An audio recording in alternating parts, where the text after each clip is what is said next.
Hi folks, I'm Alan Watt and this is Cutting Through the Matrix on November the 15th, 2015. This is part 2 on my talk on philanthropy, a massive subject because it's so huge really in its implications and its effect on society and the whole globe for that matter, completely tied in with the globalist movement and so on. And tentacles everywhere, basically. Vast armies of non-governmental organizations that do their bidding and work for them.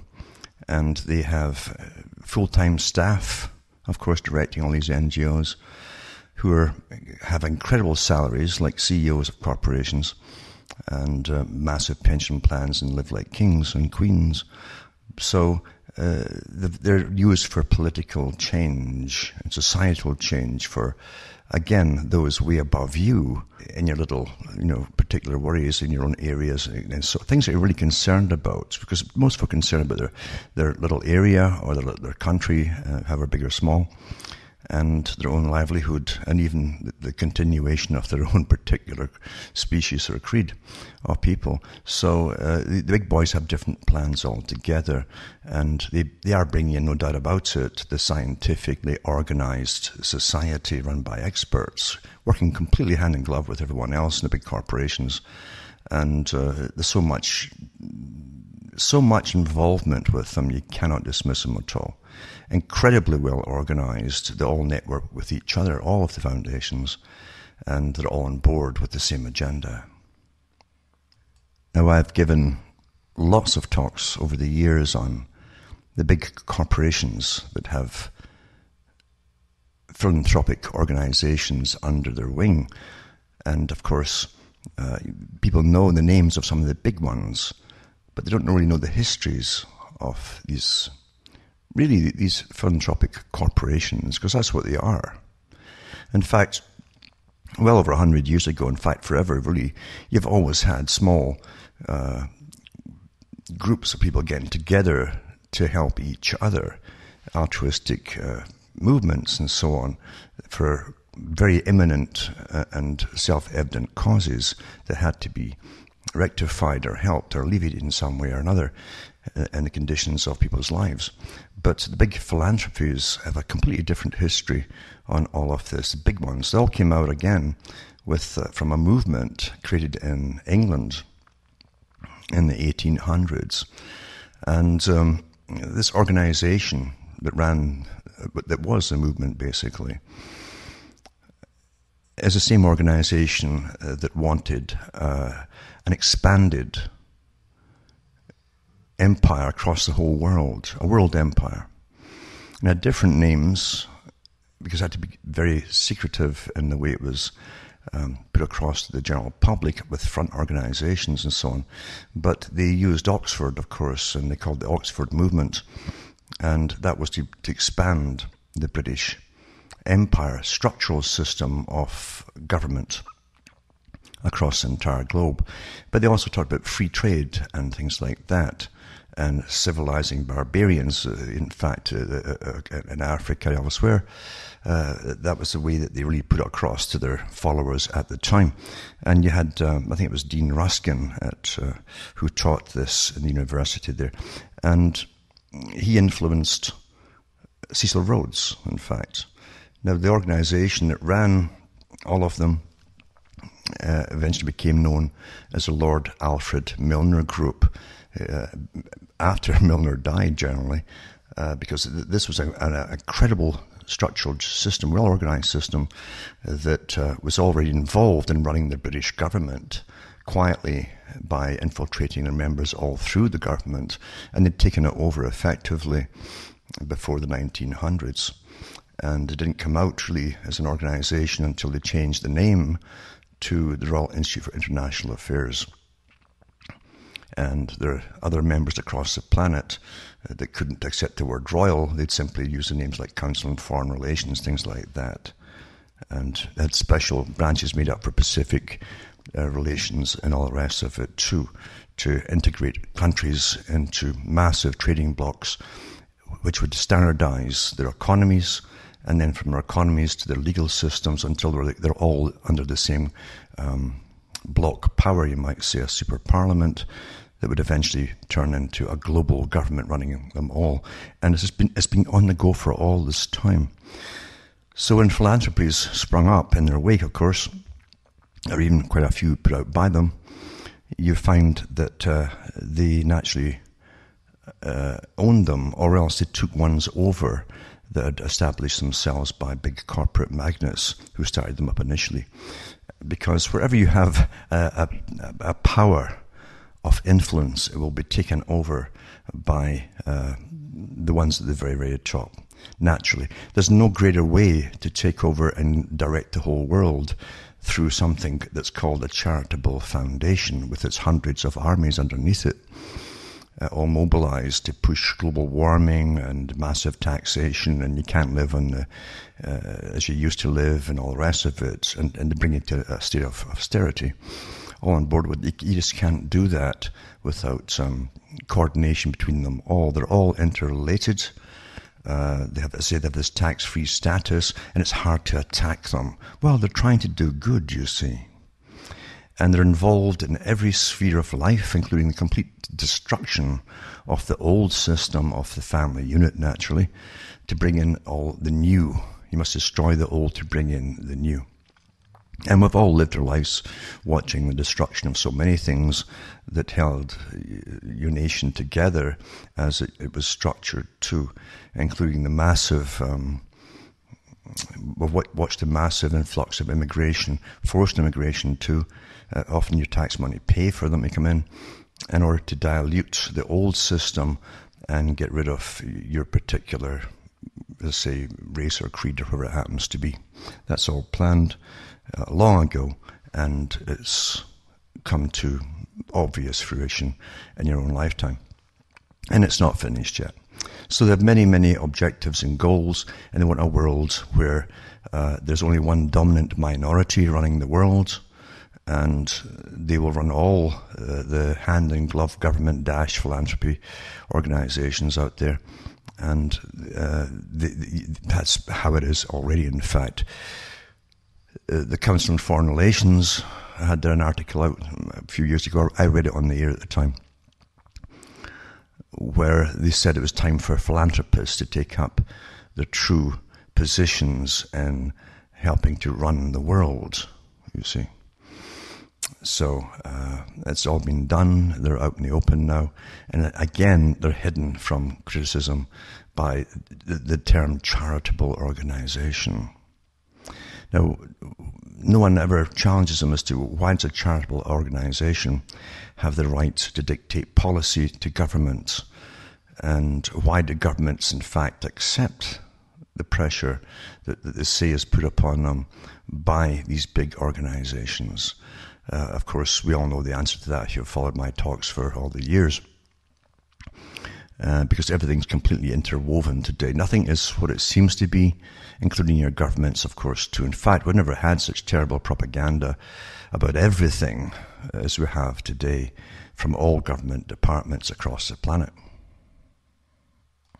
Now you have the big philanthropic organizations funding special interest groups, of course, which they set up and run in the first place, to do with global warming, climate change, all that kind of thing. And they create the activists, and they run the armies of NGOs through universities and through society. And they also have ones for the scientists who are all on board with it too. They have, again, non-governmental organizations, coalitions of concerned scientists and things like that, who, of course, claim that they want a more responsible position in helping running the world's affairs. Old idea again.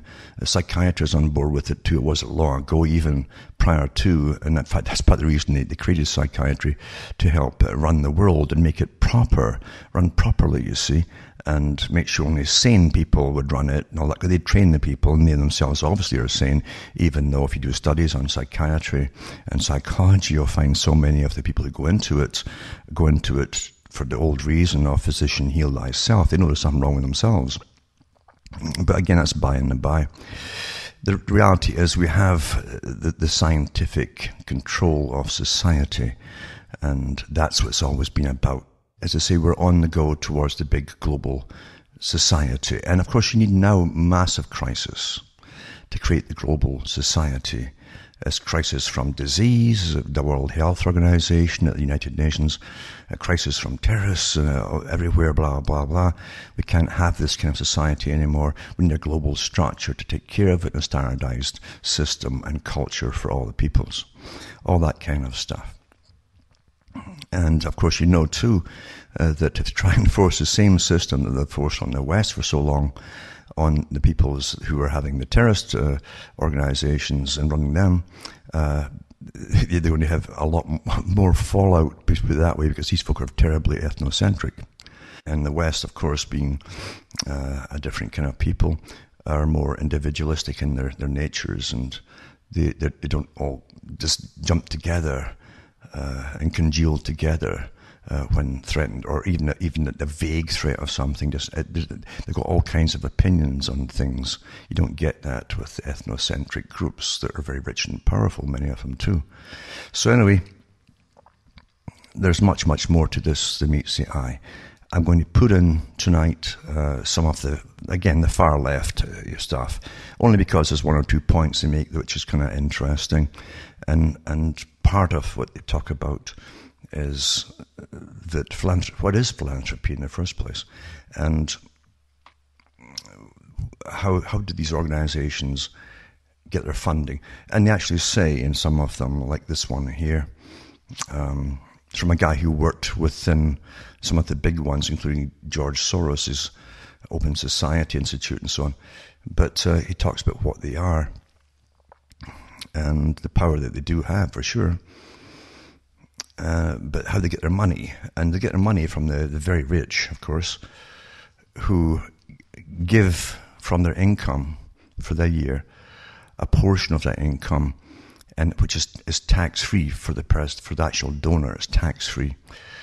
The tax-free foundation they give it to receives it without paying taxes either on that same thing. And their argument is that it really is a tax burden on the rest of society, because government is losing taxes, and of course they put all what they want from taxes onto the rest of the population, but they're losing taxes from the ultra rich. That was part of the reason they set up these philanthropic organizations in the first place. That was one part of course, because the rich will never make themselves poor by helping others. There's always another angle to everything, you understand. But this one article, as I say, is left-wing. It's very left-wing, and you'll see a lot of stuff in it which you can't agree with. But folk are indoctrinated, you can't really help anyway. But they do give little bits of information out, even though the rest of the information is your standard far, far left, total change type of way of looking at the whole world. But it's called charity is great, but it won't bring real change. Now, what is real change? And again, when you hear buzzwords like change is good, change, Obama said change, and everybody's really ruining the day that they fell for that one, because he brought change, all right, and it was nothing that anybody actually wanted. It never will be. Whenever you hear a term you don't understand, ask them to break it down and explain what they mean by it. You know, but again, people don't. They go and vote through emotion, it seems. And as I say, this particular one, it talks about how it works and how the money comes in, how it's spent and so on, but they don't really go into the incredible salaries that the big executives get inside the charitable foundations, because they're now part of this global governance structure, as they call it, you see.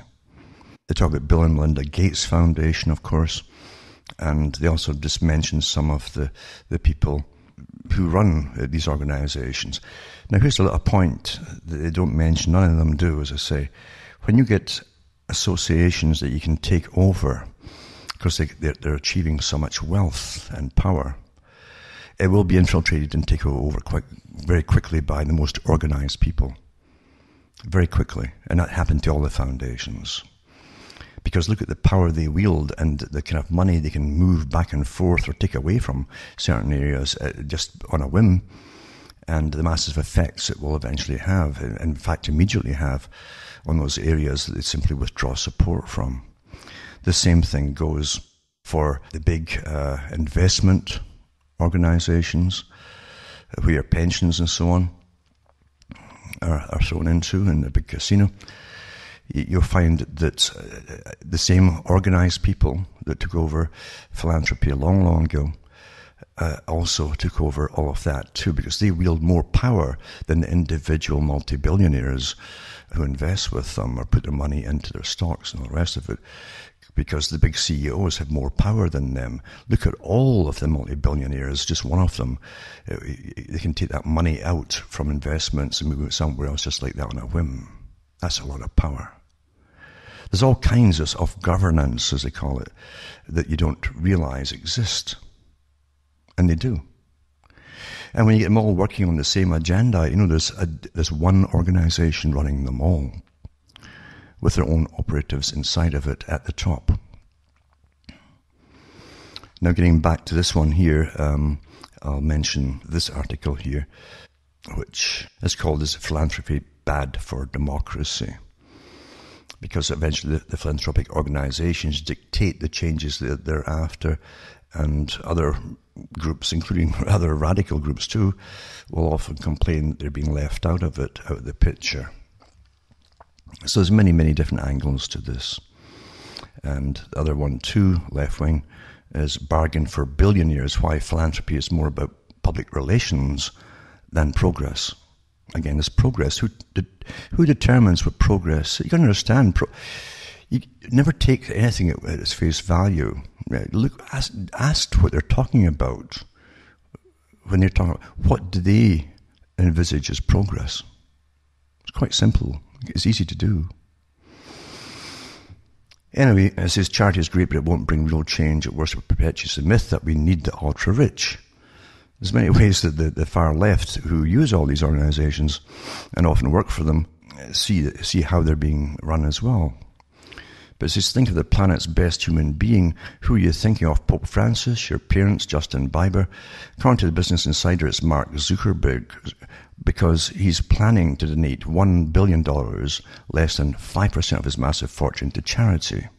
Now, you find these organizations, big foundations, part of the deal that they have with these massive trusts that they are, because that's really what they are, is that they only have to give 5% of what gets into them, how much they have, to supposedly the causes that they're set up to do, the charitable causes. 5%, that's all. It says, well, it's certainly welcome. Philanthropy is far more insidious than it appears at first sight. It tends to lead to fawning press coverage with little in the way of good reform. Worse, it perpetuates the myth that the society's problems can be solved by the rich and powerful. It says there's a very real sense in which it would be hard for Zuckerberg to have done less for the poor.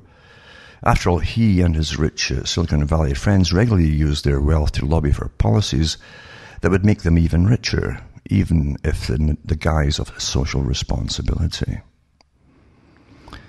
It says, as Chris Rock notes, behind every great fortune is a great crime, and behind Zuckerberg's wealth there's a relentless monetization of privacy, or more accurately, the lack thereof. Now, I've always said that these characters they give you, and especially in more recent history, the last couple hundred years basically, are really frontmen for one big organization. And they're made famous with a lot of nonsense behind them, of just rags to riches type of thing. Oh, they're just a natural genius. And we swallow that rubbish because we like it. It's like some kind of Hollywood story, you see.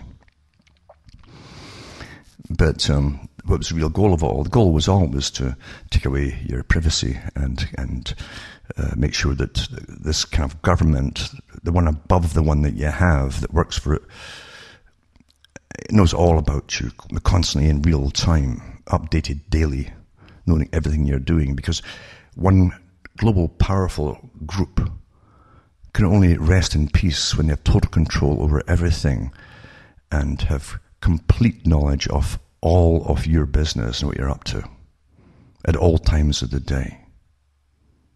You see, only then can they relax. But it says, Carson's ubiquitous flattery is nothing like the unctuous adoration festooned by Matthew Bishop Michael Green in their book Philanthrope, Capitalism, which bears the Orwellian subheader, How the Rich Can Save the World.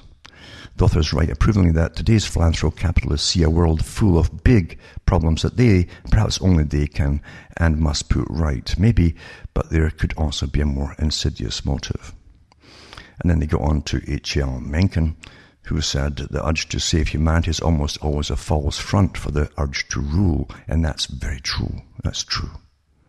Power is what all messiahs really seek, not the chance to serve. While some philanthropists support good causes like Bloomberg's fight against big tobacco, other pet causes are not so humanitarian. While we may applaud the work of Bill Gates, many philanthropic capitalists like the Adelsons and the Kochs have decided their philanthropic venture will be empowering the Ted Cruzes of the world to wreak havoc. Wealth is power, and concentrated wealth is concentrated power.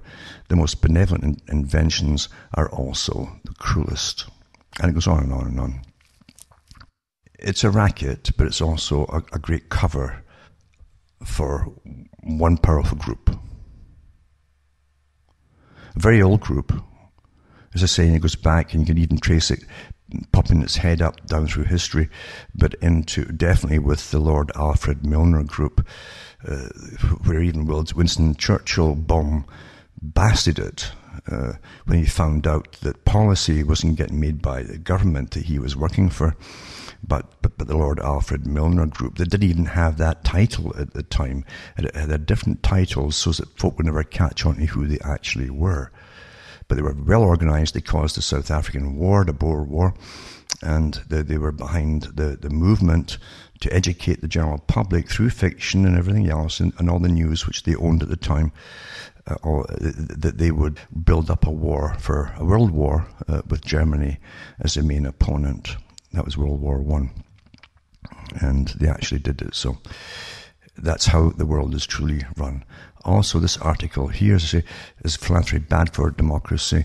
And it'll give you the idea of the kind of money they rake in. And mind you, too, the money that they get in, too, and only they pay 5% out for taxes, they're allowed to invest again, too, until there were trillions, actually, some of them. And this article, Plutocrats at Work, How Big Philanthropy Undermines Democracy. And this is... it gives you the full story of it. The big philanthropy was born in the US in the early 20th century. It was born in London. This is the Russell Sage Foundation received its charter in 1907, the Carnegie Corporation in 1911, and the Rockefeller Foundation in 1913. By the way, I'll also put a link up tonight to do with the Rockefeller Foundation. And it tells you, and it's from the, remember too, I've mentioned talks. Go into the archive section. Remember, I always use it at cuttingthroughthematrix.com. I gave lots of talks on the big foundations years ago, and their complete involvement with the CIA. Now, the CIA is not what anyone thinks it is. It's not there for what Americans will consider their personal health or their salvation, and keeping things strong for you inside the country with the way you identify yourself with the country. They have a completely different agenda.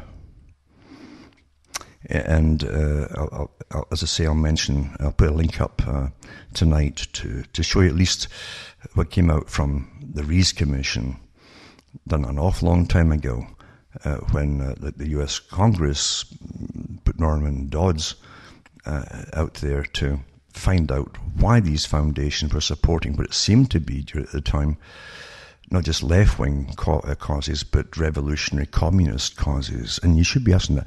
But you'll find, too, in this link I'll put up, that the CIA were heavily involved with the Rockefeller Foundation. But they did the same with all the foundations. The CIA, to me, is like a private corporation. That's how I see it.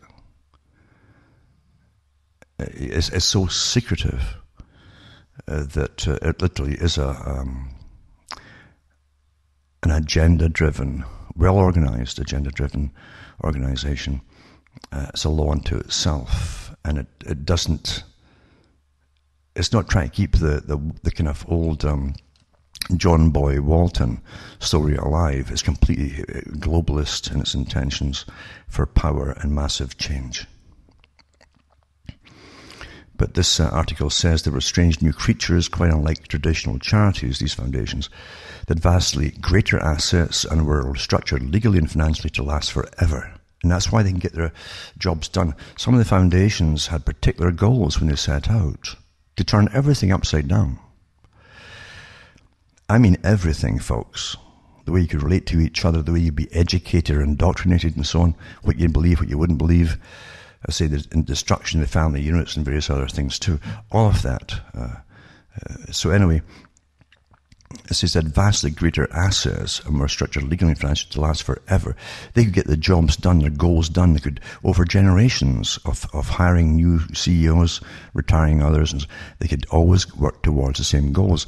We, in our own little limited lifestyle, will change our minds umpteen different times on particular things through experience of living your one little life, your short life. And you might have a completely different view by the time you're 60 as you did when you were 18 or 20. But foundations, no, they can achieve their transitions, as I like to call it. I mean, their goals for change.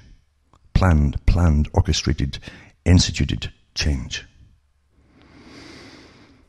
And it says, they were affiliated with no religious denomination and adopted grand open-ended missions along the lines of such as to improve the human condition. Again, when you hear terms like that, you must remember what it's not. It sounds so simple, and you'll put upon that term, you'll transfer upon it what you think that means, rather than ask them what they mean by that. They were launched in essence as immense tax-exempt private corporations, dealing in supposed good works, but they would do a good according to their own lights, and they would intervene in public life with no accountability to the public.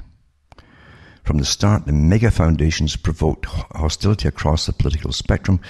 There are many detractors, they looked like centers of plutocratic power that threatened democratic governance. I would say that's an old argument, because the whole thing now is so interwoven with government or governance as you think about it.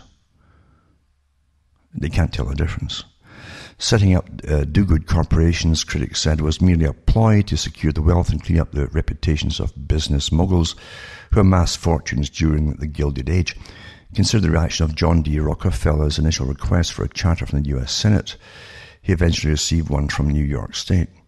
It says, in spite of his close ties to big business, progressive presidential candidate Theodore Roosevelt opposed the effort, claiming that no amount of charity in spending such fortunes as Rockefeller's can compensate in any way for the misconduct in acquiring them. The conservative Republican candidate William Howard Taft denounced the effort as a bill to incorporate Mr. Rockefeller, Samuel Gompers, president of the American Federation of Labor, quite a story to that guy too, sneered that the one thing that the world would gratefully accept from Mr. Rockefeller now would be the establishment of a great endowment of research and education to help other people see in time how they can keep from being like him. And that little piece was from Peter Dobkin Hall, a historical overview of philanthropy, voluntary associations and non-profit organizations in the U.S.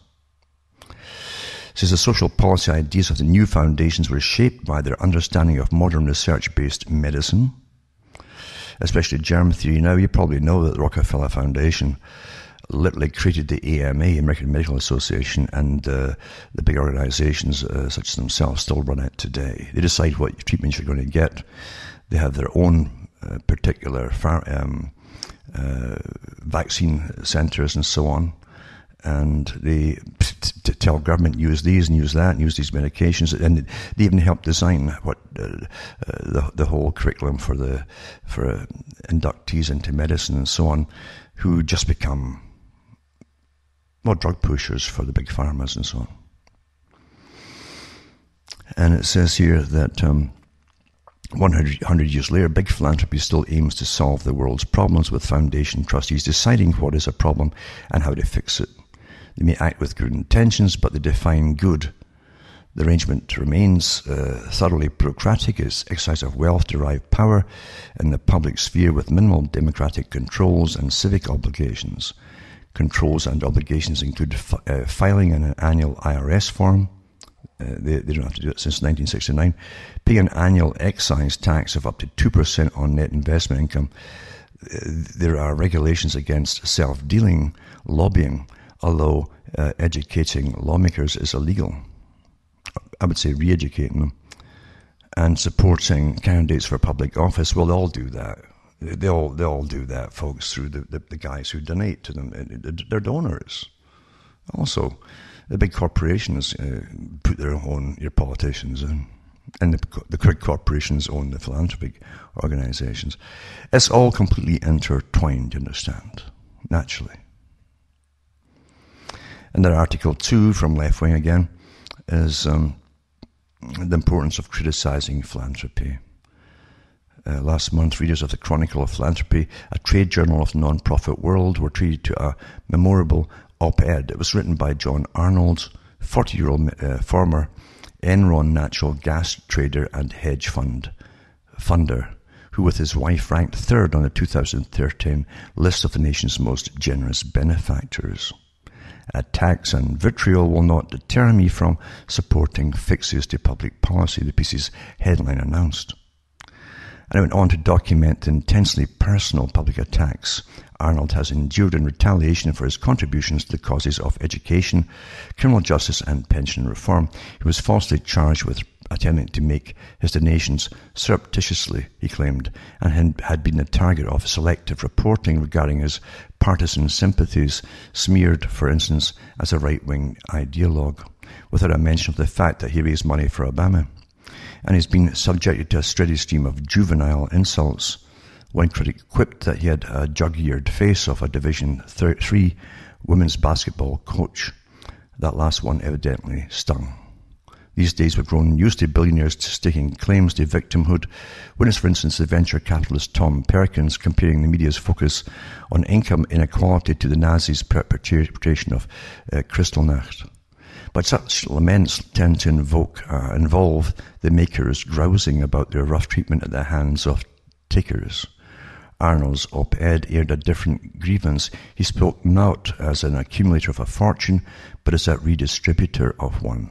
This was a defiant cri de coeur of the persecuted philanthropist. It's always a bit uncomfortable to see a private citizen taking his knocks in the public square. We probably shouldn't take much pleasure in a spectacle. Yet in the midst of his latest Gilded Age, as the prerogatives of concentrated wealth marched onwards with little resistance, an aggressive, even at times antagonistic engagement between the public and their benefactors shouldn't be considered a mark of incivility.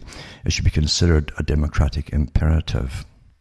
Then they go through the Rockefeller and different ones and so on. By the way, I think, the Rockefeller Foundation took the Ford Foundation under its wing as well. So now, they're just like corporations almost do, they have takeovers and bring all their cash into as well too, and so on. As I say, if you want a career, going to want to be a CEO of a philanthropic organization, you'll have the same income as the top CEOs of big oil companies, some of them, It's not bad at all, And you'd be very rich and very powerful with the kind of power that you can sway. But just means the general public. Now here's an article 2 to show you how these big so-called philanthropists are changing the world. And there's much more behind the ones who are doing this particular kind of change than you can imagine. And that's all you're left to do because of laws and so is to imagine why. But it says Viktor Orban slams George Soros again and says the well-funded activists are causing the migrant crisis. Firebrand Hungarian Prime Minister Viktor Orban has for the second time during Europe's migrant crisis lashed out at billionaire George Soros, who he says is responsible for the continent-wide epidemic. Mr. Orban was interviewed in Hungarian media this morning. He blames the likes of Soros, a massive funder of pro-migration groups across the world, for attracting what he described as an invasion of migrants to the continent, reports Der Spiegel. He said the invasion is driven on the one hand by people smugglers, and on the other hand by those human rights activists who support everything that weakens the nation state. And there's a reason for that, folks. There's even some of people who know and work with Soros too, have a lot in common with Soros, an awful lot in common with Soros, who want to, they've actually said they want to basically destroy the homogeneity, the European cultures. Even the one in Sweden said the same kind of thing, who came from another country altogether, and is using her fellows to do the same things in Sweden.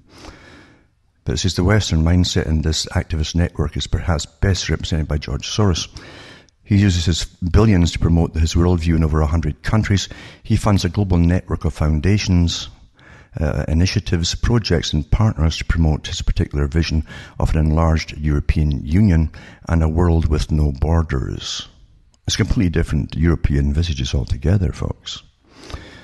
This is Breitbart London previously reported he believes groups funded by Mr. Soros are drawing a living from the immigration crisis. His Open Society foundations, which provide endless streams of pro-migration talking heads for news outlets, are a case in point. The Open Society Institute, Budapest, has helped activists working with migrants on issues affecting the safety and well-being of migrants, refugees and asylum seekers.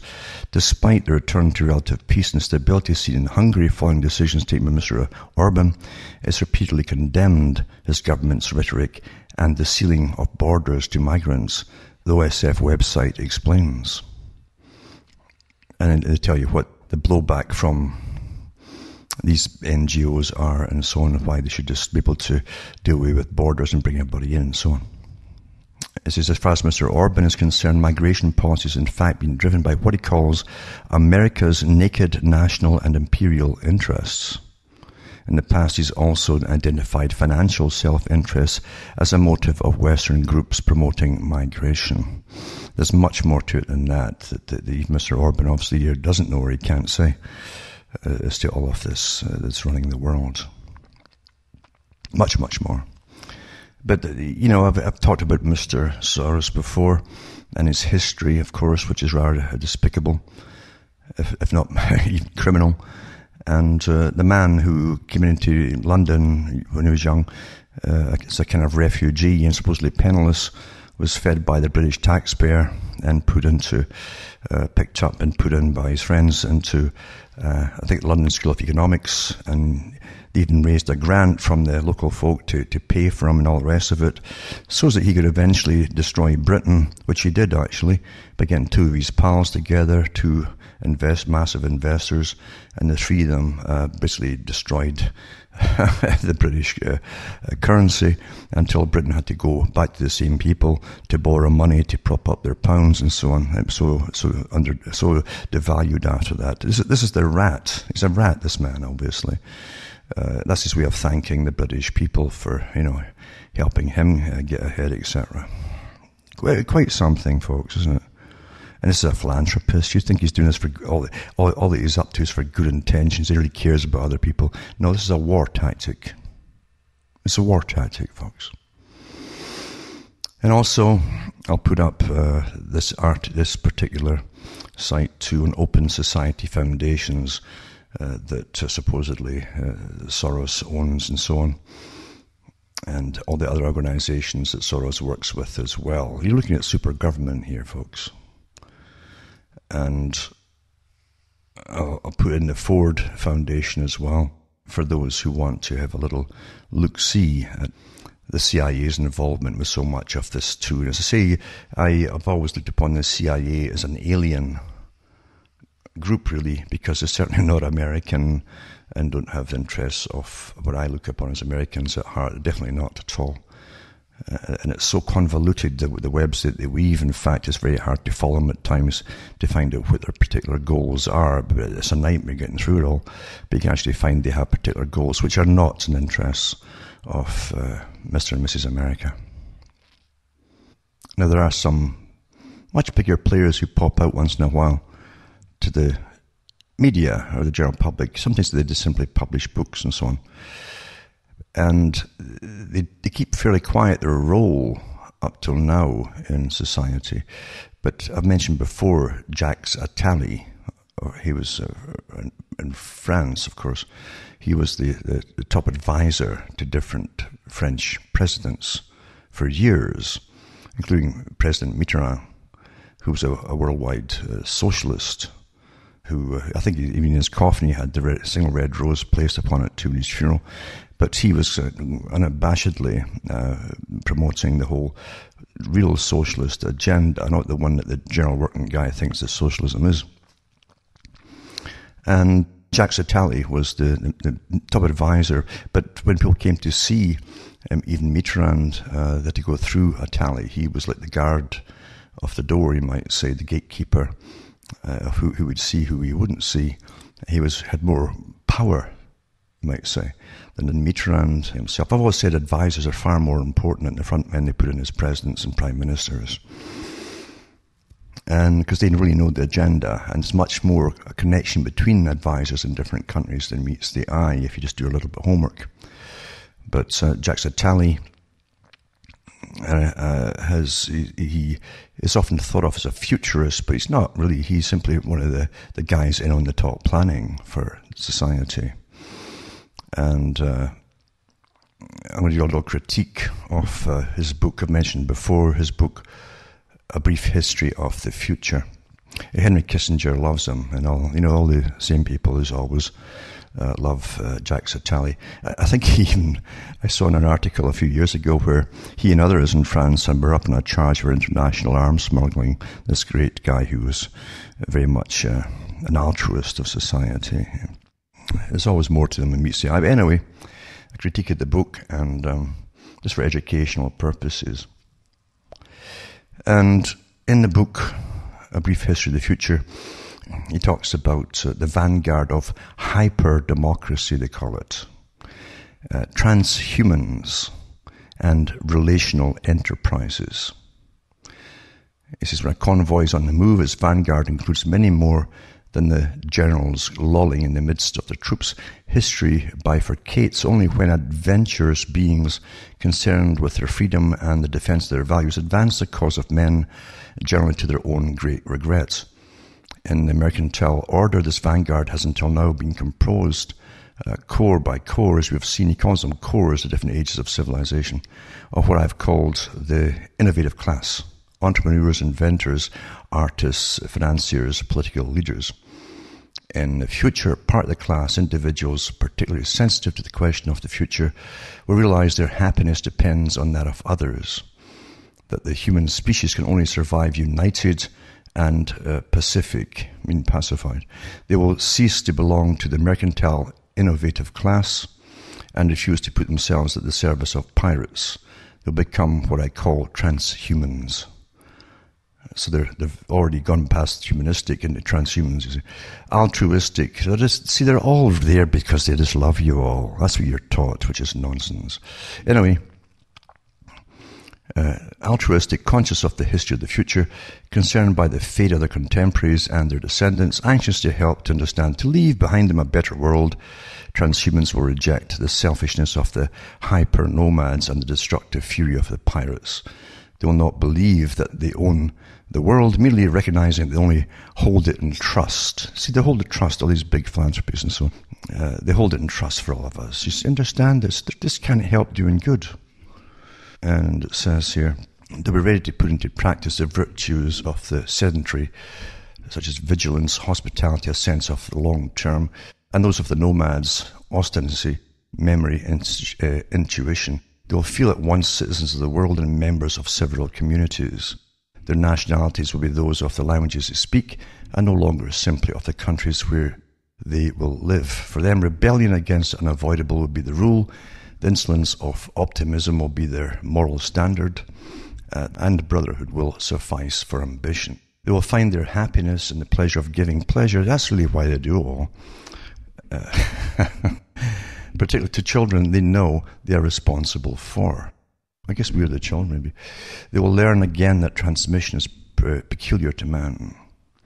Women will become transhumans more easily than men. Well, they've always said in all the studies and behaviors and so on, they can always use women to push any agenda because they're more adaptable. They can be persuaded more easily than the men are, you see.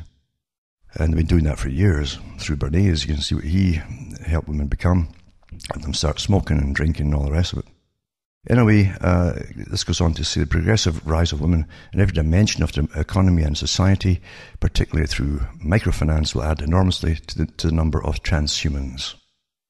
And he mentions some of the today's transhumans. He says we might cite both Melinda Gates and Mother Teresa. Imagine putting Melinda Gates and Mother Teresa in the same boat there. We will also find among them billionaires who've entrusted the bulk of their fortunes to a foundation, as well as social innovators, teachers, creators, religious and secular women, and quite simply people of a goodwill, people for whom the other is a value in himself. Well, in the world of scarcity, in other words, in the market, the other is a rival, the enemy come to quarrel over scarce goods, the one against whom freedom was built and with whom no knowledge must be shared.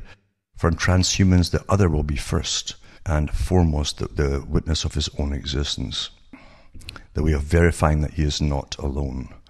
The others will allow him to talk and transmit and prove generous, loving, outstripping himself, creating more than will satisfy his own needs and so on. Anyway, he talks on and on. And in other parts of the book too, he lumps in all the other big NGO leaders and all the top trust funds and so on. Well, trust funds are the ones I'm talking about, of course, too, are the tax-free foundations that bring it all to being, and the guys who give you the internet and all the names you're used to that are taking all your rights away. So they're all part of it, including the Red Cross, Doctors Without Borders, CARE, Greenpeace, the World Wildlife Fund, the guys who want you to basically go into utter austerity and reduce your population. And above all, many other non-governmental organizations all across the world and so on. So it's going to be a wonderful world as you're all run by someone who basically tells you you're being run by them now, as far as I can see. These wonderful philanthropists that really, they just live to help you, not to get rich and live the rich lifestyle and so on, but and to get their own corporations where they manufacture things they'll have the government push on you, like vaccines. But yeah, they do it all because they love you, you understand? Do you realize that's why they went out to accumulate all that wealth in the first place? Do you understand that? Just, it's something that happens to you, like you see the light, do you understand? It's like a religious experience where one day he just says, here I am sitting here and I'm a multi-billionaire and bingo, whang, it just hits you. You didn't do it for greed and to beat the other guy and to think you're a winner and your ego and all the rest of it. No, you did it to help everybody. It just hits you like that. You see, isn't it? God works in mysterious ways indeed, doesn't he?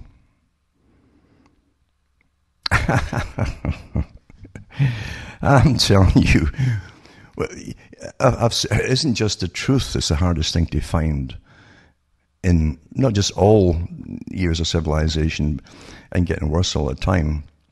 It isn't just, it's complete, it's any kind of reality. Because you can't get reality unless you get the complete truth on any particular one thing and everything. And you ain't going to get it, folks, because there's better minds than you, supposedly. They're really out to help you. They decide what you're going to believe and how you're going to behave and all the rest, including even if your society or even your nation exists tomorrow or not.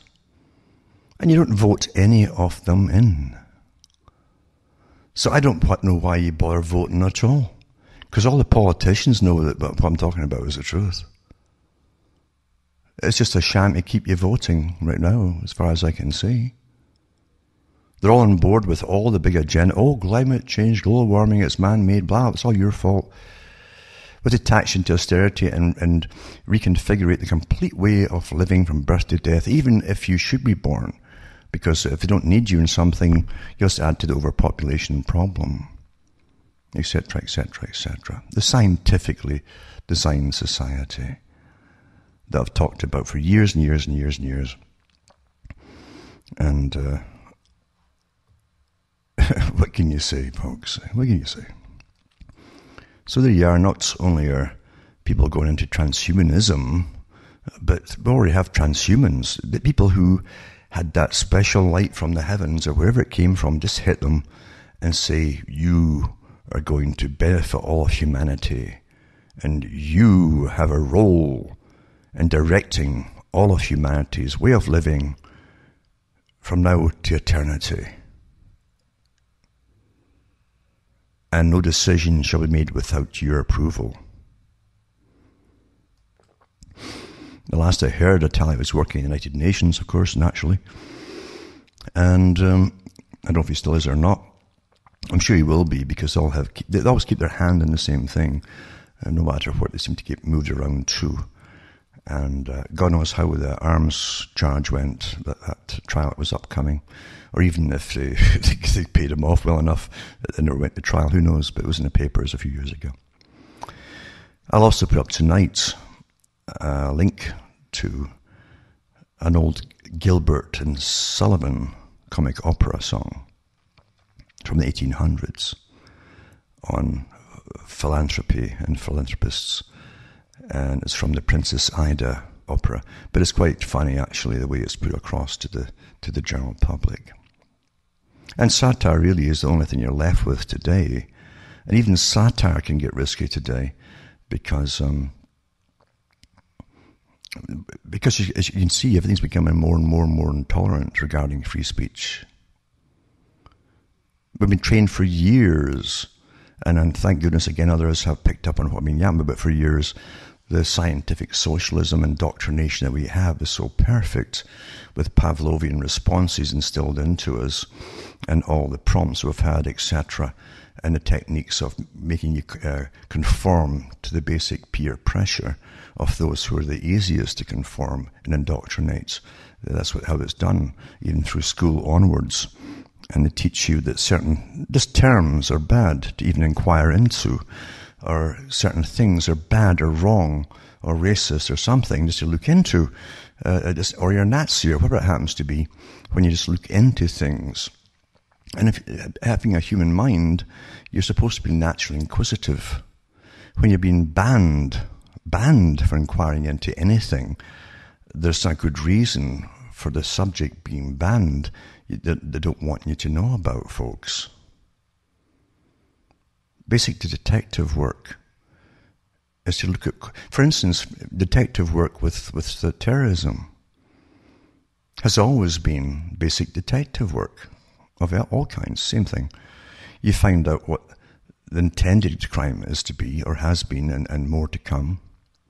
Who's doing it? What do they have in common? And you don't leave anything out. If there's something in common that's consistent, then you better grab that. Incredible evidence you got. But you're not allowed to today.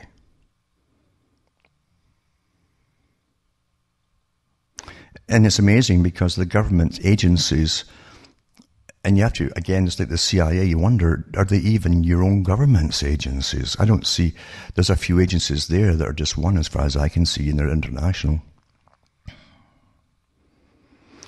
And they want to know all about your cluster of friends on Facebook, and your cluster of friends and your emails and all the different things that you're into. It's okay for them to be detectives and to find out why you like so-and-so in this little group, and you like each one in that little group. What do you have in common? But don't you ever do that, folks, when you look around to see who's doing what to all of you.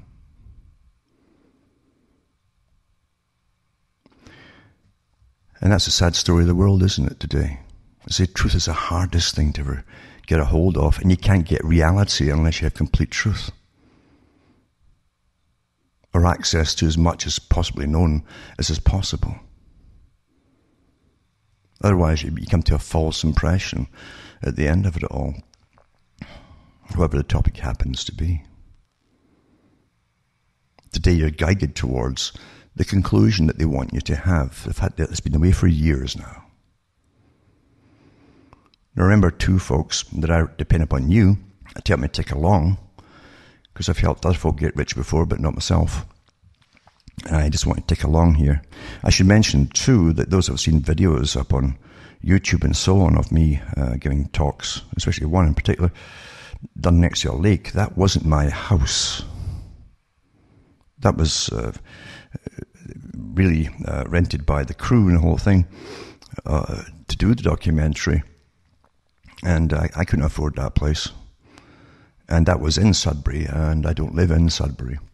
And it's an interesting story to even that particular house. Just a coincidence, really, but someone at the university apparently owns it, and it's an appointed position at the university, and he gets a lot of grants and everything else too, right down to, I think, to the re-insulating for global, or for thermal loss and all the rest of us. It's stuff that we can afford, Everything's ironical, isn't it, in this day and age? And you're already socialist because to get ahead in life, if you're not going into the big philanthropic organizations that are simply part of the socio-political structure system, the super one, then you have to work in some kind of government agency or something to get a pension for life and to have a steady career. Otherwise, being Joe Public average today is terribly scary. And for many, it's impossible because they can't make ends meet. And it's the same with me too. So if you can, for all the folk that have, even the universities too, that have used my stuff all the time, it'd be nice to see a few bucks sent my way once in a while.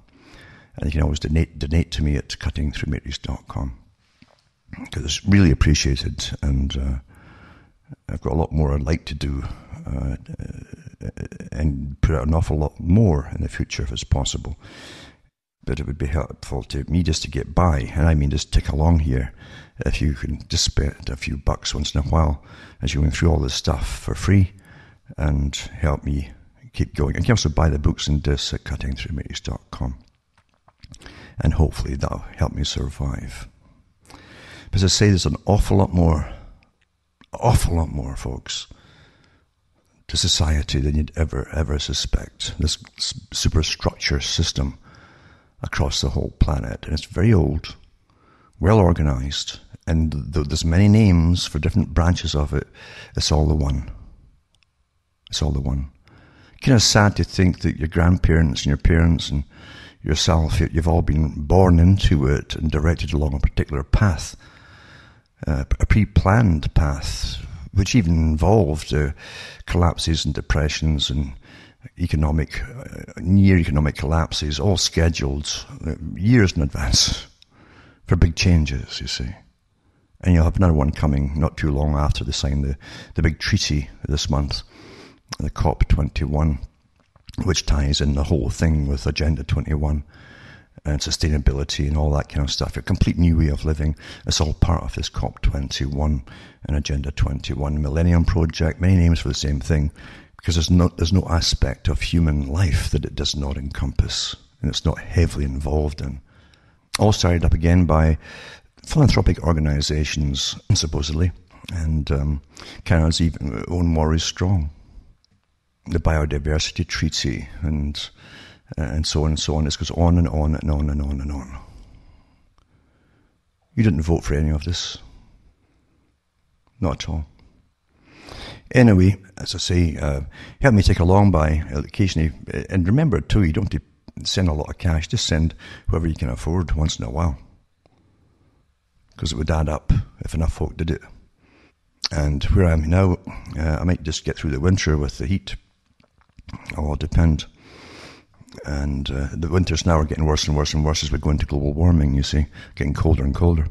But that's the way it is, Fantasy works awfully well, and incessant propaganda works incredibly well. It's just the creation of a new religion, you see. It's worked awfully well. It was planned that way too. I've read all the guys who helped set up the whole agenda regarding the climate change before, from even this early 70s and prior to that onwards, how they would work it into society's consciousness and belief system. So from Hamish, myself, from Ontario, Canada, is good night, and may your God or your gods go with you.